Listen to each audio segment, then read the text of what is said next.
Are you the person everyone asks for travel advice, recommendations, and itineraries? Are your DMs blowing up on the daily because everyone knows you have the inside scoop on the hottest destinations? Or are you simply just wanting to create more memorable, life changing, dare I say, transformational travel experiences for yourself and for your family? In today's episode, I speak with Henley Vasquez, the CEO of Fora. Fora is disrupting and advancing the travel industry by introducing revolutionary technology to travel advisors, allowing the travel industry to be more approachable for passionate travelers like myself to enter the industry and begin a side hustle or even a full career as a travel advisor. This conversation illuminated the evolving landscape of the travel industry, the rise of travel advisors, and the growing interest in wellness travel. We even talk about the rise in off the beaten path locations that may be a little closer to home than you think. Keep listening for all of this and more in this episode of Transform with Travel. Welcome to Transform with Travel, a show helping busy professionals plan more bucket list trips that reignite adventure and go beneath the surface without the overwhelm of planning, the endless midnight scroll, and the crowded tourist traps. Buckle up because we are about to take off. Hey everyone, welcome to the Transform with Travel podcast. I'm your host, Kelly Tolliday, and I am also the co-founder of R&R. We lead epic retreats and adventures since 2017. So travel has played a major part of the trajectory of my life since a young age. And because of this passion and love for the way that travel has changed me as a person, I now lead group travel around the world. And I'm also a travel advisor with Fora. And Fora's user-friendly, innovative platform has made it so seamless for me to enter the travel industry and bring my passion and expertise to clients looking for their next big adventure. And so I'm beyond excited and maybe a tad bit fangirling today to have the opportunity to speak with the co-founder and CEO of Fora, Henley Vasquez. Henley is a seasoned travel advisor, and she co-founded Fora in 2021, creating a platform modernizing travel advising and empowering global travel entrepreneurship. Today, we're going to discuss the ins and outs of the travel industry, how you can turn your passion for travel into a profitable side hustle or even the career of your dreams, and so much more. So thank you, Henley, for joining me today. Oh, thank you, Kelly, for having me. Super excited. And so I would love to just start with, your professional career has been revolved around travel for so many years, and we'll definitely touch on that. But I'd love to hear from a personal level, like, what does travel mean to you? How did you become so passionate about experiencing the world? Yeah, well, it's funny to hear you say travel played such a big part in your growing up because I think that's usually what people assume about me, but it totally didn't. I grew up on a farm in Virginia. I think I left the country twice before I went to college, like once to Wow. Cancun, once we drove all night to a church thing in Canada. So, travel wasn't something that I had the opportunity to do a lot of when I was growing up. So when it did become a part of my life, so in college, when I was able to start traveling, I took a year off and I spent some time doing the whole European backpacking thing. And then later actually ended up living in Tokyo. And it was such an eye opener. And I think the thing that I discovered that travel meant to me is that there's something incredible about feeling at home anywhere, which is a lot to say when you grew up chasing around chickens and horses, to say that you could land almost anywhere in the world and feel comfortable. But I think that's such a special experience to have the confidence to go out into the world. And then that became my career. Yeah, absolutely. I think that feeling of feeling at home everywhere you go, I think it's such an important tool in your toolkit as a human, not just when you travel, but also through business or raising a family, like how to just be able to adapt and be flexible, I think is super important. And so your Instagram bio cracked me up. It says, for a co-founder, a hotel junkie, personal butler to 3 kids and a rescue dog, and travels with entourage, and then in brackets of children. And so I can so relate to feeling like a personal butler. I lovingly call myself their snack bitch. So I just that's all I hear all day is snack, snack, snack. Can you discuss how travel has changed for you from perhaps, those backpacker single and solo days to now having, as you say, an entourage of children? It really is. I do feel like a bag lady of children at times, like going through airports with all 3 of them. It certainly has gotten easier as they've gotten older. But I think the thing that I decided early on was that I wasn't going to let now that I discovered this whole amazing world of travel, I wasn't going to, one, let like having children mean that I didn't travel anymore, and two, let them not learn how to experience it. So my kids have grown up being schlepped around all over the country and all over the world.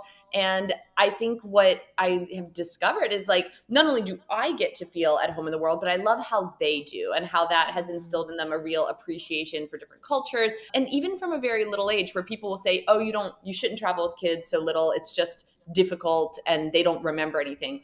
But I do think something gets into their DNA of that flexibility, that, ability to show up somewhere and make yourself comfortable, and then just the memories that we get to make together. Yeah. It's so hard when you do hear that from people, like, oh, they won't remember it. Why? I remember one time I was I was teaching yoga, and one of my students was talking about, oh yeah, we didn't even think about bringing our kids to, I don't think she was saying like South Africa, because they were just way too young. They would never remember it. And I was literally about to leave like the next day for like 5 weeks through Thailand with my 3-year-old and 1-year-old. I was like, cool, yeah, awesome. Yeah. Thanks. Great. Well, and that's the Yeah. other thing is like, it's also that everybody has the opportunity to leave their kids at home with somebody. So Yeah. if the choice is either you go and you go with them or you don't go at all, I'm going and they're coming Yeah. with me. Yeah, and it's a mindset shift as well too. So I think that's really important. Speaking of like changing your travels from, those free spirited days backpacking to traveling with children, the travel industry itself has evolved a lot, and especially post-pandemic. I know it's like the dreaded P word. They were talking about pandemic and COVID and all the things, but truly the travel industry is one of the biggest things that have been rapidly transformed in the last 4 years. And so I'd love to hear from your perspective, like how has it shaped and evolved and changed? And how have the clients or the travelers' needs changed over the last 4 years? Yeah, a few things. I'd say there are really sort of two big things that I saw shift. One is obviously pandemic. As the world started opening up again, it was very complicated to travel. There were the concerns about borders opening and closing again, what kind of testing was required. I actually had moved down to Costa Rica in 2021. So I was going back and forth between there. So people were like, okay, so like, how are you doing this? Right. And travelers realized that it was complicated and they needed somebody to help guide them and also to advocate for them when something did go wrong, when they needed a refund because the border closed. The other thing that happened is obviously we see social media and we look on Instagram and there's so much information already online. Like you can just dive into a Google hole to try to figure out what is the right restaurant to eat at in Lisbon. And you can see a lot of pictures on social media about it. But what's the real deal? People really wanted someone else to do the work for them in terms of understanding the ins and outs of a destination. They also wanted to know the real deal. And we all have that Instagram versus reality of like, it looks like this, but the experience is this. How do you match make me to the right experience for me that's real, not just what I see online? And so the need for travel advisors boomed, while at the same time, the industry is aging. The industry is not evolving from a tech standpoint. And that was really where we came in and said, what can we do to sort of pull this up into the next generation? I find that so true about the need for that real, like what's the real process? What's it really going to be like? And even when we run group travel, like I'm not an expert in Peruvian travel. I'm an expert in bringing people to cool places and holding a container and building itineraries. However, like when I work with my Peru advisor, Yep. she's like, no, no, no, you don't want to jump from this city to that city in the same day. Like that's way too much. They're gonna, the acclimatization. Like it's like those little details that you can get from somebody who specializes in traveling to Peru or specializes in Ireland. Like those are the types of ways to take someone from just going on vacation to having life-changing memories. And so I think that's really special. I've also talked to a lot of people, obviously, in the travel industry with this podcast, but the need of flexibility. Like people are very wary about putting their credit cards down for like a trip 6 months away. Like people are booking. We had 3 people book for our Portugal retreat within 5 weeks of actually leaving. One of them didn't even have their passport yet. They had to get like a renewed passport. So people are very wary. I don't know if you've seen that as well, like the need for flexibility, the need for last minute cancellations, like all of that. Has that been something you've seen? For sure. We all got into a bit of that last minute planning routine when, again, we didn't know what it was going to look like a month from now.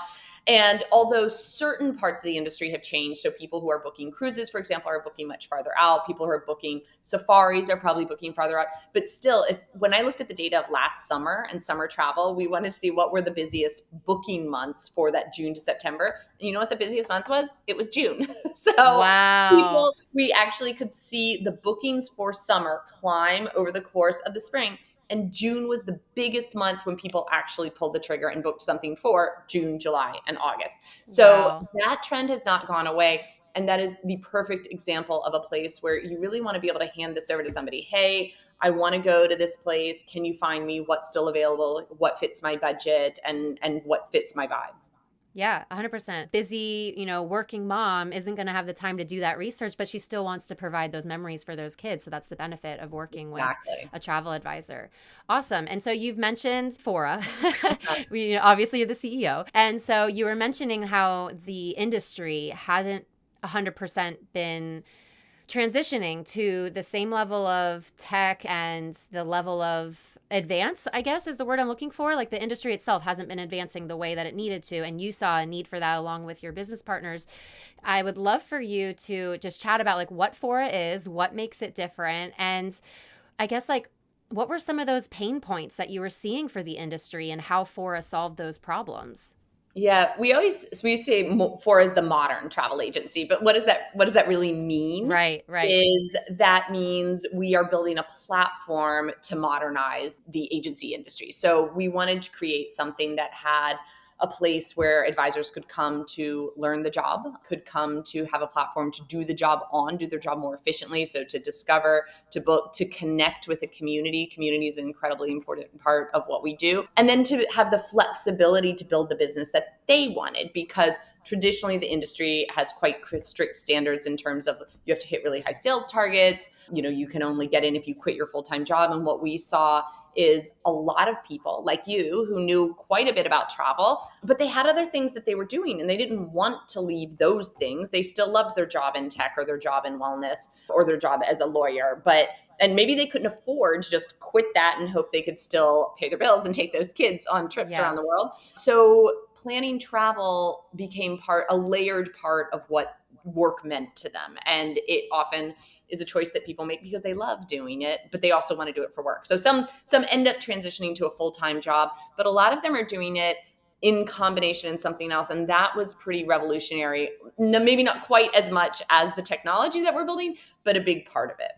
That's 100% my experience with it. It was like I get messages almost daily like, hey, I'm going to Ireland. What would you recommend? Hey, I'm doing so. And I'm like, how many times can I like type out the same message over and over again? And now there's an opportunity for me to not only be able to share my expertise, but also be able to get paid for that. And it's a completely complementary avenue for me with the job that I already have. So I was so excited to be able to see this as an offering. And just as you said, like Fora is offering a new flexible career path. It's making travel advising approachable. It's making it inclusive. And you also mentioned the tech side of it. Yeah. So combining the power of AI with also like my own personal feedback of being at Muckross Hotel in Killarney, Ireland.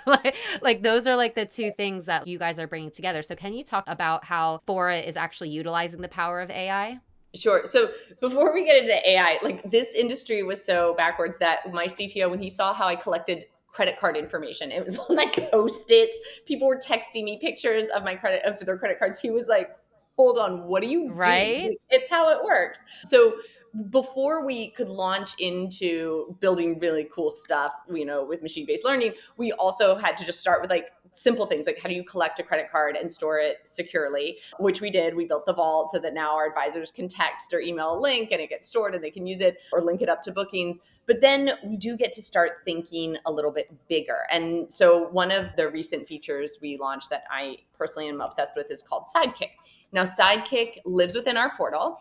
And what Sidekick does is it reads all of the information. So everything that's in our training, everything that's in our help center, and everything that's in Forum, which is, we say it's kind of like a curated trip advisor. It's only our community and they talk constantly about travel. It is just Mm-hmm. all of the information you could ever need from a big community of travel advisors who are asking and supporting each other about different destinations. So if I don't have time to go through and look through the trainings and find that training on Bhutan and go into Forum and search, I can go into Sidekick and say, hey, Sidekick, like, what are the best hotels in Bhutan that we have a partnership with and I can get perks for my clients? And it's actually going to go in and pull all of this stuff, tell me answers, and give me links to where I can pull more information. So a big part of what we see tech doing, and AI specifically, is not in any way replacing the human, but actually powering the human to do their job better and faster. Mm-hmm. I so appreciate saying that it's not replacing the human, because someone that I work with down here in South Florida, he always says we're just amplifying the humanity. We're amplifying what we're already doing. And I actually used Like, Sidekick the other day. My dad's going to Norway. He has the front end and the back end of the trip, but nothing in between. So I literally just went into Sidekick. I said, what are some cool hotels or off the beaten path places to go? And it pulled in like 3 or 4 different links from Forum, from an itinerary that Fora had already created. Like, it just did it all for me. And I was like, oh my God, that just saved me an hour of combing through posts. It was yes. amazing. Yes, So and that cool. really is the goal, because again, we have advisors who are doing this very full time. I want them to be able to sell more, earn more in the same amount of time they would have put in otherwise. And then we have people who are trying to do this in combination with other things where their time is really quite curated, I'd say. It's Yeah. limited. They can't just do this all the time. So how do you bang out your job more quickly, or how do you grow your business faster and more efficiently? And that's where those tools come in to help you get there. Yeah, and I'm just curious, like, what has been the feedback, or I guess the finger on the pulse of like what's going on in the industry as you start rolling these highly innovative, industry disrupting tools, honestly? Well, it's funny because our community they're mostly new to the industry. So our advisors, very few have been people who have been in the industry before. They're really excited. They see this and are like, oh my God, if only I I had this know. in my career. I think for our community, the funny thing is, in a way, our community of advisors are almost like, the kids that are growing up today on technology, because they are entering this industry already having that platform. So they learn fast. They build businesses quickly and efficiently. The other thing that they do is they give us great feedback. And that's so important to us to hear from our advisors. Hey, like, their expectations don't align with what already existed. Their expectations align with what they want. And so Mm. that feedback that we get of saying, could it do it this way? Could we get that? It really helps. I mean, we have a huge engineering team who works very, very hard building these. And it's really inspiring to have that real-time feedback from all of these users who, again, don't have those set expectations of, I can only do it this way. They are coming in going, we want to make it better. Right. Yeah, 100%. And I think that that's why people that are drawn to you are drawn to you, because we are looking for that tech advance. We are looking for that community, which is a big part of what you guys talk about, is what makes Fora so amazing and so different. Is, on your website and videos and articles, like, you and your team, you mention the power of community in this industry, and how it's something that can be, as a person who has been a solopreneur and a freelancer, I've worked in marketing, I've done all the things a lot of times by myself. It can feel very isolating. You don't know who to ask for. You don't have a boss who's, Yeah. giving you that advice on your pitch deck or anything like that. So I really like the fact that community is so strong for you and such a pillar of your brand. Can you describe, like, why as a travel advisor it is so important to have a strong community? Yeah, I think our industry has a reputation as being sharp elbowed, which I wouldn't disagree with. There has been weirdly this like culture more of like competition versus collaboration. And when we started Fora, I said, that's not going to be what we're doing here. There is plenty of business to go around. In fact, travel advisors only account for 8% of hotel sales worldwide. So like there's a lot of space for this Wow. industry to grow. We are not, cannibalizing each other's businesses. Let's work together, all of us. And that means between our community, and I consider my community also to extend to the industry where, my best friends are, many times running other agencies, and we work together to share information, to grow the industry, to help each other. And that is one of the coolest things that I see within our community is all of this expertise. Like Norway, well, actually, we've got advisors who are living in Norway and they can share. We've got people who have clients who are going. We have people who have just been themselves. So always you can have that connection to someone who's going to be willing to help you out, because then when they turn around and they're asking about Florida, you're right there with that information. And I think that really builds all of us together. I do truly believe that we are stronger together from an informational standpoint. And then from an economic standpoint, the power of our sales moves the needle in terms of our commission structure. It makes a difference when you do this together. Yeah, and also just in terms of credibility from the population as a whole, when more people have great experiences with great advisors, more people are willing to then be like, oh, they made their life easier and they had a great trip and they got me a discount on so and so hotel. And so that I say the same thing about retreats and group travel. You know, there's everyone and their mothers running retreats now, which is amazing. It's great, but also it's one of those things where for me it's never about the competition. It's like, great, I want more people to understand the value of going on a group trip or going on a retreat or having an experienced facilitator guiding them. I think the more that we can get into that mindset of collaboration over competition, I really do think that's how industries across all verticals are moving towards. And if you are kind of more in that competitive, combative, I guess, energy, I see that customers are picking up on that a lot more. They're getting a lot more savvy about people not working together and not being willing to partner together. And so I think that's really cool that you guys are being really the leaders in that space. And so if someone who's listening is like super interested in becoming a travel advisor, or perhaps they already are, but they want to switch over to become a Fora travel advisor, how long were you a travel advisor before you started this? For a really long time, right? I've been doing this for about 20 years. Yeah, So yeah. I was gonna say a couple that's a decades, but I was like, I long want to time. make sure I ask that first. Yes, yes, So, yes, yes. And I so fell in into your it by accident too. So that's the other thing, is that when I came into this with the first company, I was part of the founding team at Indigare. I knew nothing about what travel agents are. I mean, the first commission check we got, we thought it was a bribe. That's how pleased I was. So I have learned it the hard way by having to like go it alone. And that's again why I think that power of like the training and the community and the team, it makes a huge difference. Yeah, for sure. So having 20 plus years experience now, like if someone who's just starting out, how can they stand out amongst the sea of agents and advisors? And now that it is such a growing industry, what are some of your tips on becoming a standout best practice travel advisor? So obviously this is a customer service business, and you have to always be thinking not so much about who am I, but how do I put myself in the shoes of my client. So not all travelers are created equal. You need to figure out what's their taste. So one of the first questions that I ask when I'm talking to a client about a trip is like, well, if they're new, tell me a few of your favorite hotels that you've stayed at in the past, because that helps me get in the mindset of, okay, they like this kind of hotel. It's not really about the hotel that I like. It's my hotel knowledge layered into their taste. So you have to be customer service and like very detail focused. The thing that you don't need to do is be an incredible marketer. I think this is something where people get really hung up on this. They think, I need to create a new Instagram account, or I need to get a logo. And what I always say is like, text 3 friends and let them know what you're doing, because the strongest marketing that you're going to be doing for your business is talking to your network. So tell them, ask them to tell their friends. That's the kind of thing you have to keep pushing on. That you don't need to be some brilliant blogger in order to be good. In fact, when I look at a lot of our top advisors, they have like a very limited presence on social media. So be good at talking to your friends and marketing that way. Don't worry about being good at different kinds of sort of accessing social and all of that doesn't feel right. And then make sure you do a really great job, because that's what will get the business going, is those referrals.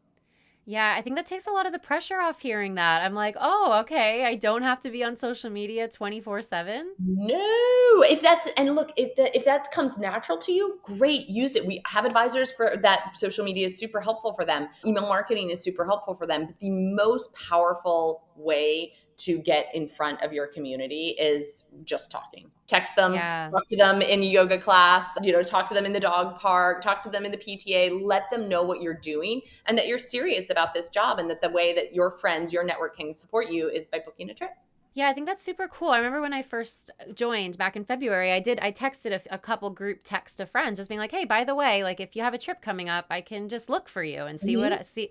It started off just being like, let me see what kind of discounts I can get you. And now people are starting to reach out like, hey, I heard you're doing XYZ. And it really is that word of mouth is super strong. I think that takes a lot of the pressure off of people wanting to enter this business, not being like, oh, well, but I'm not a travel influencer. Yeah. I'm not a this, I'm not a that. So that's really good advice. I think the attention to detail piece is a really important one because when there's an opportunity for somebody to join something such as Fora, and Fora does make it so easy to, okay, there's all these itineraries, there's all these people, the partners are there, I've got all this access. It still requires you to be you and you Yeah. to be the absolute best you. And so I think that's an important piece, is like the work is still there for you to like shine and show your best true nature as an agent so that they do keep coming back. Because those trips that turn into lifelong memories, or the memories that they talk about around their family table for the rest of their life, like you're built into that forever. And so that's really important to like have those details in mind. Yeah, and And I think it's also so exciting to be, yes, part of the big memories, but also part of the like, oh my God, thank you. You saved me. I didn't have time to figure out like where I was going to stay for my son's soccer tournament this weekend, and my travel agent took care of it. So it's those exactly. times you do really get to be a part of someone's life and their life moments, and I think that's so special. Yeah, absolutely. So the one of the last few things I wanted to touch on was the rise. We talked a little bit about how the travel industry, specifically for like agents and all of that, and for the clients, have changed. But we've been seeing a lot, and this is something that I'm selfishly really interested in, because this is what my business is in wellness travel. And I've been Oh seeing a lot on LinkedIn about like there's loads of webinars on wellness travel and how can travel agents really cater to that type of client, how business travelers are now looking for wellness to be included. So what are you seeing in that shape? Because I'm just selfishly like, how can I keep on expanding, keep on doing better and better in this?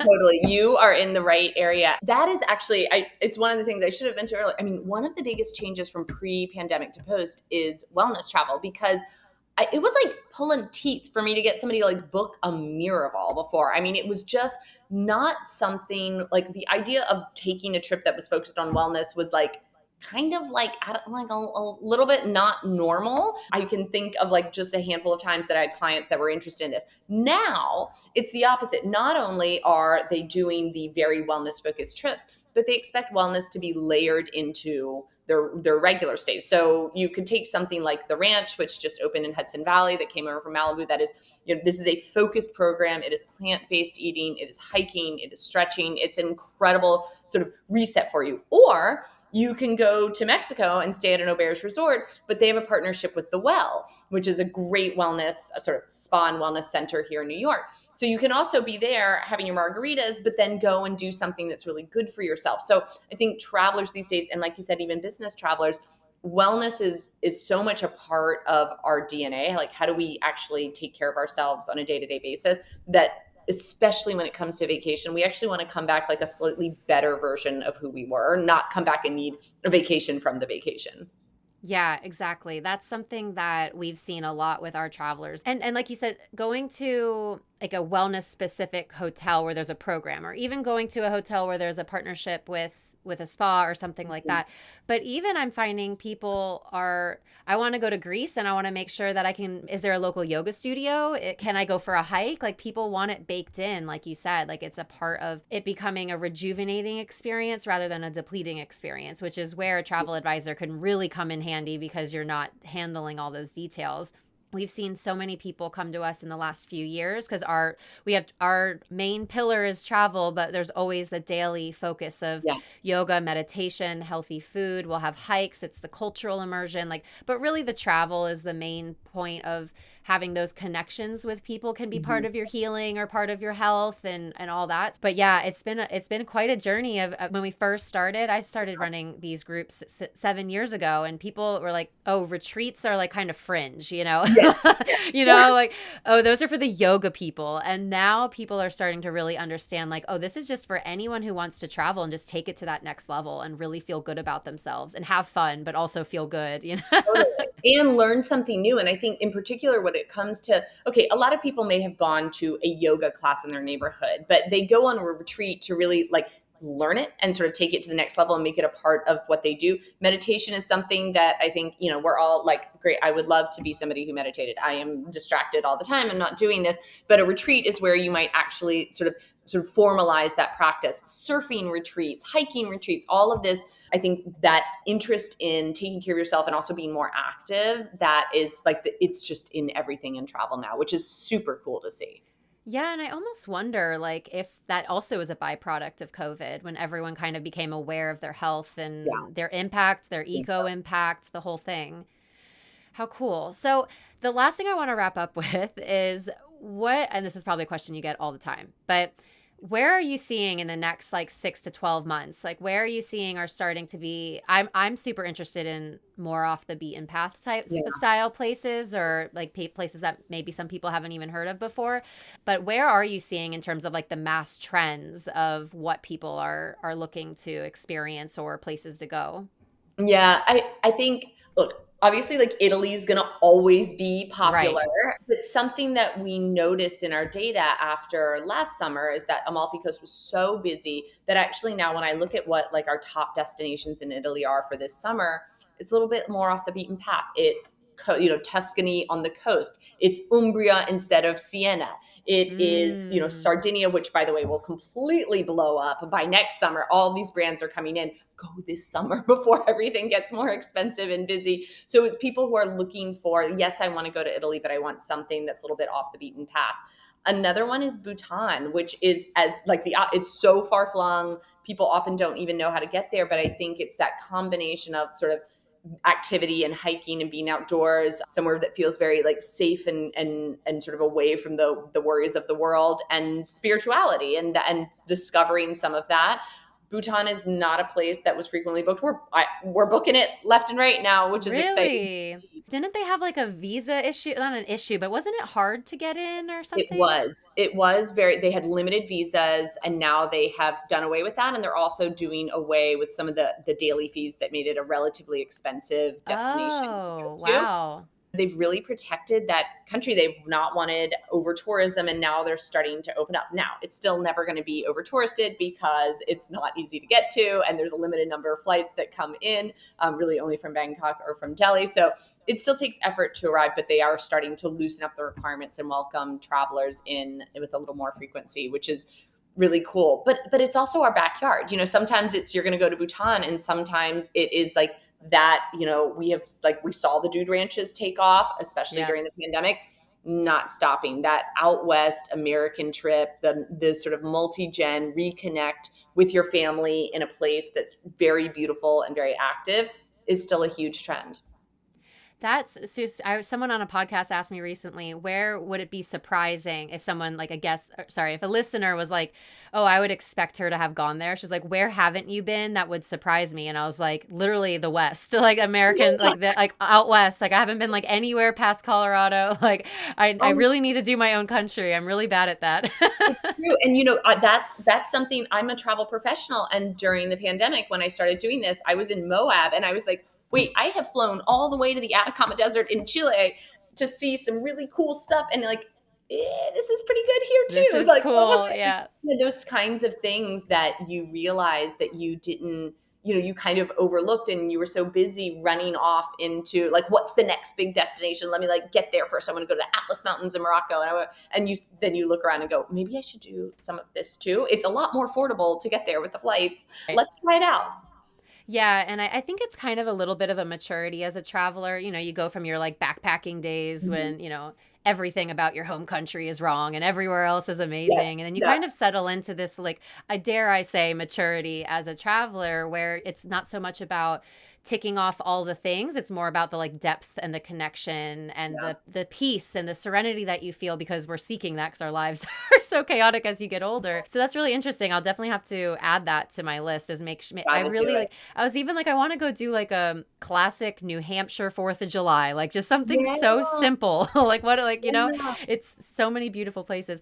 I did really like when you mentioned Bhutan because it takes that extra step to get there, right? You're either going to have yes. to go to Delhi, you're going to have to go to Bangkok, then from there, you're going to have to get a flight. It's not easy. And so I do love the places that do take a little bit extra to get to Mhm. because you find like the place is a little bit less saturated Yeah, or it's a little bit less overrun. And I find that even in Costa Rica, like we will fly into San Jose and then we'll drive 3.5, 4 hours south past Jaco, past Playa Hermosa, past all the places. And then you land and you're like, oh, yeah, Costa Rica's busy if you stay kind of near the hubs. But if you yeah. go 4 hours south, so I think that's something really powerful is there's so many different types of travel for different types of travelers. And also for different intentions for your trip. You could be the most like well-traveled person in the world, but your intention is to just really relax and really have like Mhm. a low-key weekend. And maybe that doesn't mean you're flying across the world. So I think that's all really, really good advice. And now I'm going to put all those places. I need to get to Sardinia. All right. It's you said it first, right? Where Sardinia's going to blow up. We got everyone It get is there. blowing up.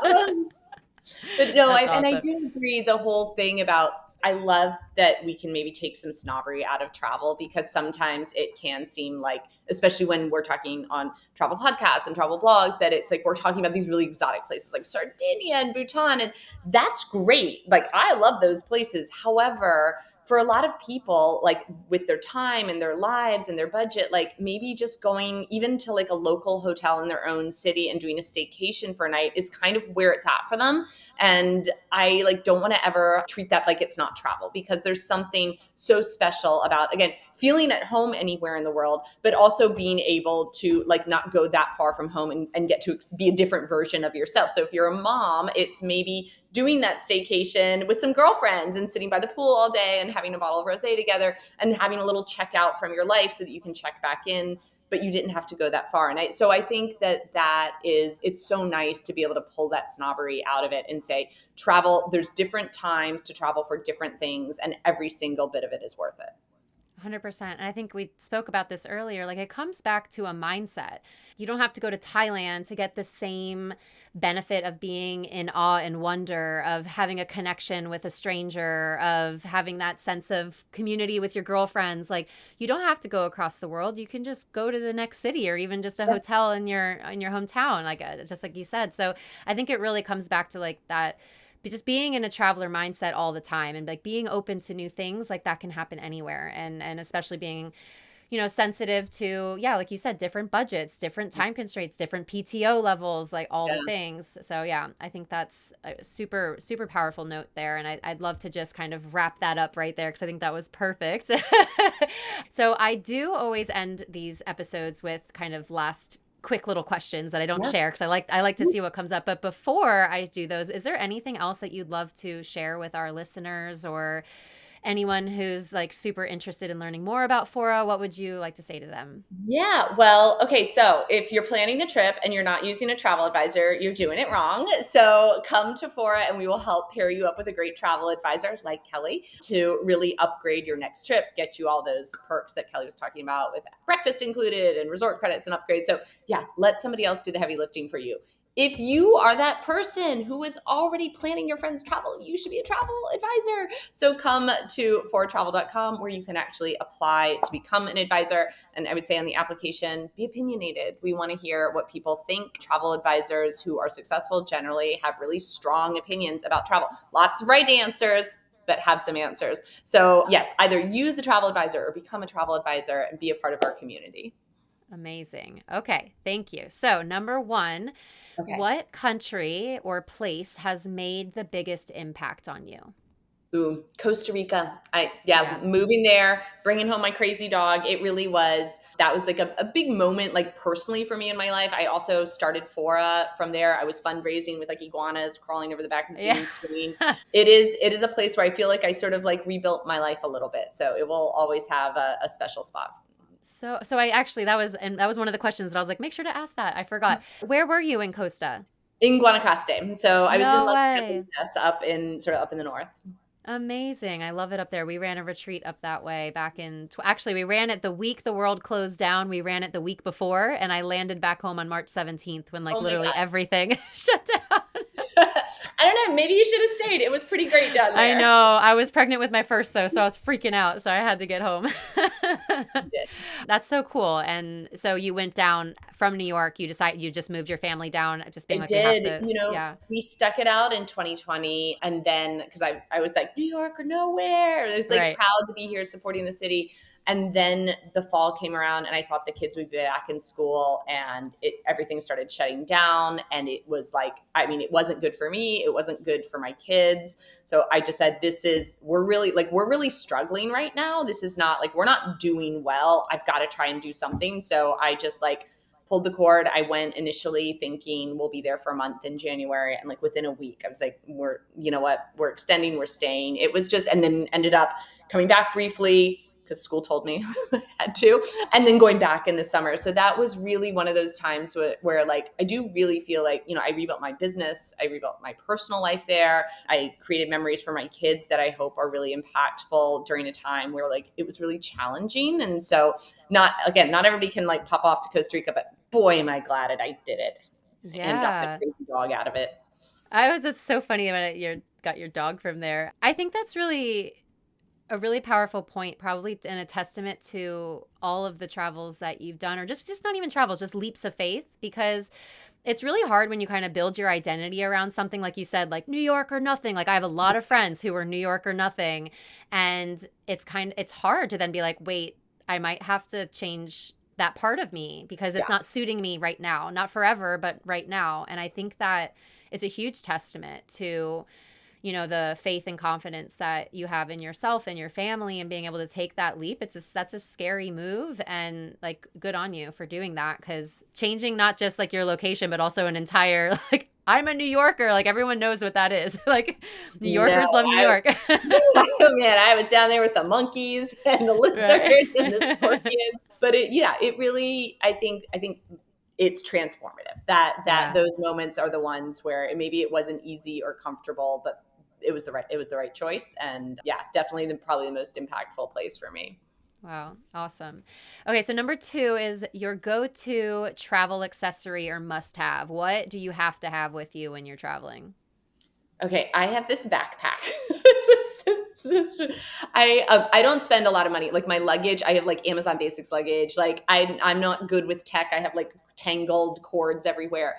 I Right. have this travel backpack. I spoke at a conference by Swiss Tourism like a few years ago, and they gave me this backpack, and I was like, this is my present. I can't live without this backpack. It fits it's my laptop, all of my stuff. It's very slim fitting. It doesn't look terrible. I didn't think of myself as like a backpack person per se for Right. traveling. Right. So no, I have this very slim Swiss designed travel backpack that I take everywhere, which is that's my That's ultimate awesome. travel I go-to. know. I love when I get to travel by myself with no kids, because I'm like, wait, all I need is this one bag. Like, I don't need the diapers and the snacks and the crayons. It's so nice. So a slim fitting backpack's like A literally my slim travel fitting dream. backpack. Yes, I wish this is the thing. I can't even remember right now what's the actual brand, but it fits all of my stuff. It doesn't look crazy. It's comfortable to wear, and I take it on every single trip. Oh, that sounds like a dream. All right, number 3, last one, is what's the biggest life lesson that you've learned while traveling? I think my biggest life lesson is don't say no. Just say, like, go yes, don't go no. If it's a food you haven't tried, eat it.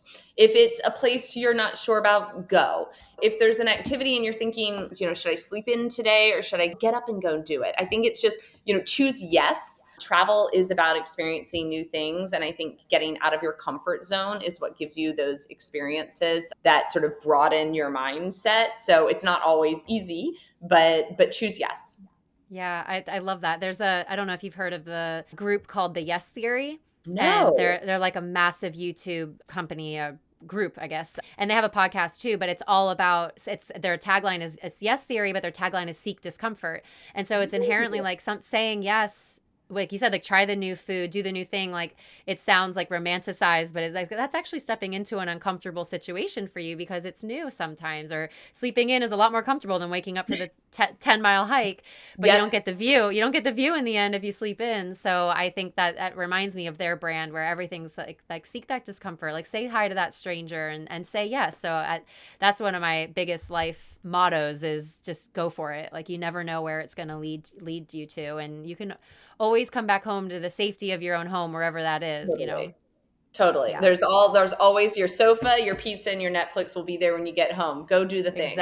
exactly. So if people are like, wow, Henley sounds super, super cool, I want to connect with her. And I know you mentioned the website before, but what's the best way for people to connect with you online?